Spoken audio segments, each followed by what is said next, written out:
वो हिंदुत्व सीखना है तो श्री राम से सीखो, श्री कृष्ण से सीखो, शिवाजी महाराज से सीखो, महाराणा प्रताप से सीखो। हिंदुत्व सीखना है ना तो हमें निरंतर अपने संतों और शास्त्रों की सानिध्य में आना पड़ेगा। कई बार हम जोश जोश में बहुत बड़े नारे लगा के कह देते हैं हाँ हम हैं हिंदू, हम समझते ही नहीं, हम गहरे नहीं हैं। हम जब गहरे होंगे तो हम ऊंचे होंगे। इसलिए हिंदू धैर्य रखता है, हिंदू सीखता है।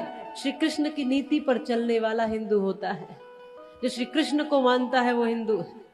और केवल मानने के लिए उसके मंदिर जाता है मात्र इतना नहीं, मानने के लिए उसकी भगवत गीता को साक्षात हृदय में उतारता है, उनके स्वरूप को हृदय में उतारता है, उनकी नीतियों को हृदय में उतारता है, उनकी नीतियों पर चलता है। वो हिंदू है, वो सनातनी है।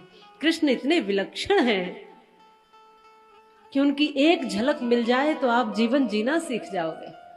कृष्ण इतने सहज थोड़े हैं, यूं ही अग्र पूजा के अधिकारी थोड़े बने थे राजसूय यज्ञ में।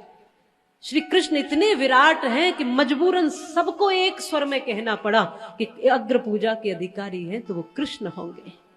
वहां भीष्म पितामह भी हैं, वहां वेद व्यास भी हैं, वहां बड़े बड़े ज्ञानी बैठे हैं, लेकिन सबने कहा कि ज्ञानियों का ज्ञानी कोई है, अगर वक्ताओं में श्रेष्ठ कोई है, अगर बल में उच्चतम कोई है, अगर गुणों में श्रेष्ठ कोई है, अगर हर ओर से ऐश्वर्य में, नीतियों में, सब में श्रेष्ठ कोई है तो वो कृष्ण है।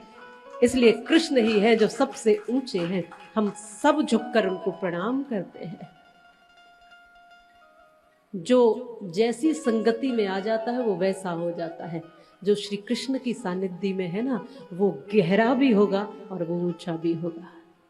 और एक बात याद रखना कि जो जितना गहरा होगा वो उतना ऊंचा होगा। देखना आप वट वृक्ष को, वो बहुत विशाल होता है पर उतना ही नीचे उसकी जड़ें फैली होती है। सनातन संस्कृति इसलिए ऊंची है कि उसकी जड़ें बहुत गहरी है, बहुत गहरी है। लोगों ने ऊपर ऊपर से काटा। पेड़ को कितना भी काट दो, अगर जड़ें मजबूत हैं तो वो फिर से हरा भरा हो जाता है। वैसे ही किया, मंदिर तोड़े, हमारे संस्कारों को भटकाया, बहुत कुछ किया, बहुत कुछ यातनाएं दी, बहुत कुछ लूटा यहां से, लेकिन हमारी संस्कृति की जड़ें इतनी गहरी थी कि अब भी कहीं ना कहीं रोशनी दिखाई देती है। अब भी आप जैसे बहुत से लोग हमें दिखाई देते हैं जो त्याग में, दान में, श्रेष्ठताओं में हैं।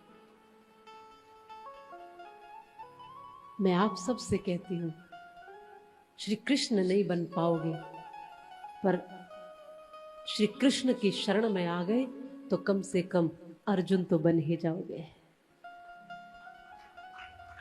कृष्ण नहीं बन पाओगे, कृष्ण एक ही है, अकेले ही है, पूर्ण अवतार है। श्री कृष्ण विलक्षण है। कृष्ण होना संभव नहीं है पर श्री कृष्ण के भक्त होना तो संभव है ना। उनकी शरण में आना तो संभव है। वो तो बुला बुला के कहते, हाथ पकड़ पकड़ के कहते, आओ मेरी शरण। कृष्णम वंदे जगत गुरु। श्री कृष्ण कैसे हैं? श्री कृष्ण हर बात में अग्रिम भूमिका निभाते हैं। श्री कृष्ण के पास शौर्य है, ऐश्वर्य है, पर श्री कृष्ण धैर्यवान कितने हैं। आपके पास शौर्य आ जाए ना, ऐश्वर्य आ जाए, ऊंचाई आ जाए, ऊंचा पद आ जाए तो धैर्य नहीं होता, गहराई नहीं बचती, विनम्रता नहीं बचती, थोड़ी अकड़ आ जाती है। पर कृष्ण कैसे हैं? धैर्यवान। शिशुपाल सामने से कई बार लगातार अपशब्द कहता है, गालियां देता है, श्री कृष्ण बिल्कुल क्रोध नहीं करते। श्री कृष्ण किसी के उकसाने पर नहीं उकस जाते। बहुत से लोग थोड़ा सा कोई कुछ कान में कह दे कि तुम्हारे बारे में ऐसा कहा था, वो भड़क जाते, मेरे बारे में ऐसा कहा, ऐसी हिम्मत हुई, इतने कान के कच्चे होते हैं। कृष्ण ऐसे नहीं है। भगवान कृष्ण को सामने से शिशुपाल गाली दे रहा है। श्री कृष्ण ने कहा कि तू देता रहे, मुझे कोई अंतर ही नहीं पड़ता, कोई फर्क ही नहीं पड़ता, लेकिन 100 तक दे देना जितनी देनी है, 100 के ऊपर गया तो फिर तेरी खैर नहीं है।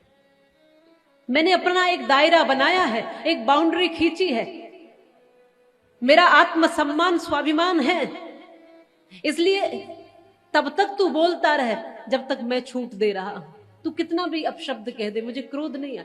100 गालियां देता रहा शिशुपाल, वो मुस्कुराते रहे जैसे कोई फर्क ही नहीं पड़ा।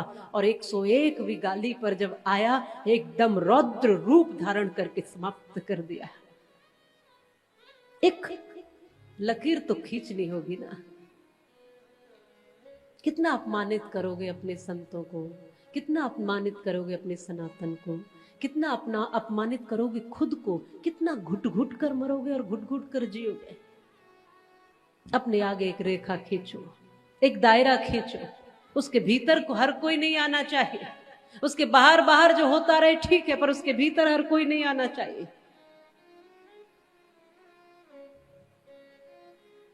जानो